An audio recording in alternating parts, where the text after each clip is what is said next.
Right now, our exclusive interview with Representative Liz Cheney, Vice Chair of the House Committee on the January 6th attack on the Capitol. After that testimony from a former White House aide who portrayed former President Trump as enraged and out of control while the chaos played out. Our chief Washington correspondent, Jonathan Karl, sat down with the Congresswoman. Good morning, John. Good morning, Robin. Liz Cheney has been essentially exiled by the Republican Party in Washington, labeled a traitor. But we spoke to her out here in California at the Reagan Library, a place seen as holy ground for many Republicans. She got a very warm reception here, and she hit back hard against those attacking the January 6th committee's star witness. Cassidy Hutchinson, I saw you went and gave her a hug after she testified. Why did she go where so few have gone before?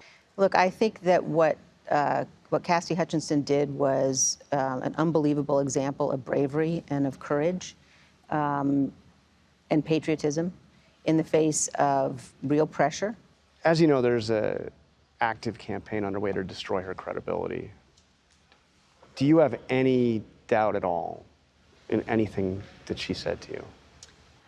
I am absolutely confident in her credibility. I'm confident in her testimony, and the committee is not going to stand by and watch her character be assassinated by anonymous sources and by men who are claiming executive privilege. Most explosively, Hutchinson recounted what she said Deputy Chief of Staff Tony Ornato, a Secret Service agent, told her about Trump's actions after his speech outside the White House on January 6th.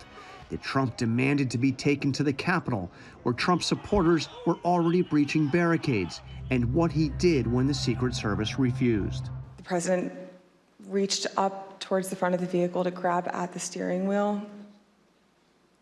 Mr. Engel grabbed his arm, said, "Sir, you need to take your hand off the steering wheel. We're going back to the West Wing. We're not going to the Capitol."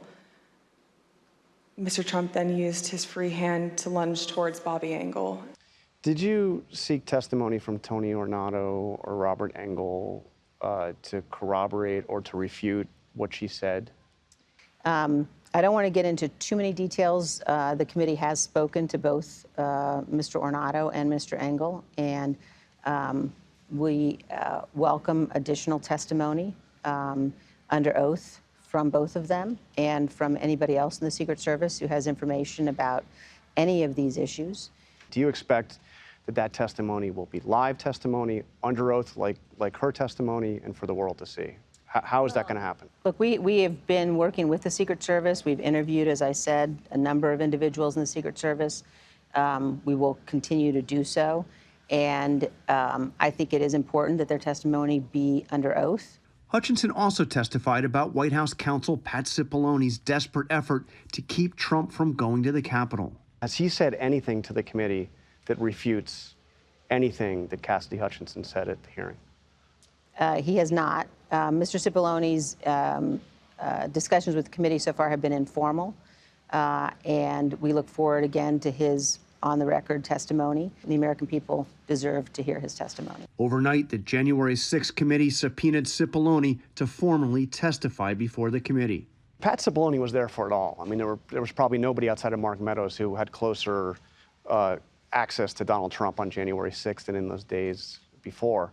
Do you think that we will see Pat Cipollone testify? I really hope we will. I think that this is an instance where the presidency, the American people, where we've been through something we've never been through before, and where there's a very real and significant chance that that there was behavior underway about which Mr. Cipollone expressed significant legal concerns, and I think he has an obligation to testify. We asked Cheney about the explosive allegation she made at the close of this week's hearing, that witnesses coming before the committee have been threatened by people close to Trump. Do you know who was doing it? I don't want to comment on that, but it's very serious. It really goes to the heart of our legal system, and it's something the committee will certainly be reviewing.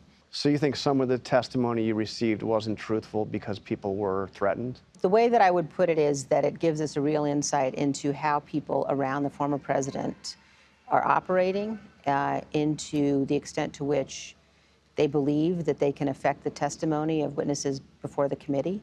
And it's something we take very seriously. And it's something that people should be aware of. It's a very serious issue. And I would imagine the Department of Justice would be very interested in and would take that very seriously as well. In fact, Cheney told me that the committee may make a criminal referral to the Justice Department recommending that anybody that attempted to influence witness testimony before the committee be prosecuted for witness tampering. Robin? All right, John, thank you. Thank you so much. We want everybody to know that they can see more of your exclusive interview with Liz Cheney, her first since the January 6 hearings began this Sunday on This Week here on ABC.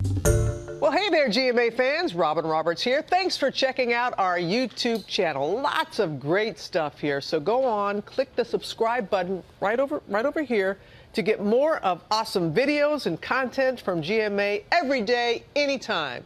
We thank you for watching, and we'll see you in the morning on GMA.